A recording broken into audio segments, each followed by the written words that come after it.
Hello everyone, today we'll talk about how to fix or how to solve the problem of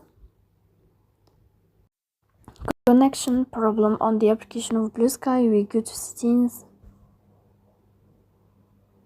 Here in this page you can go to apps, default apps, app settings.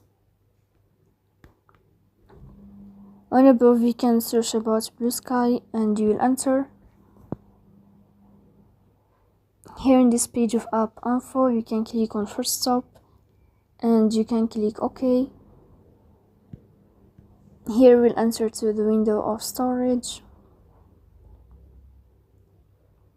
Then you can click on clear cache. In the end you can turn off your Wi-Fi and you can turn on your Wi-Fi again to fix that problem. So please don't forget to support us by like and subscribe.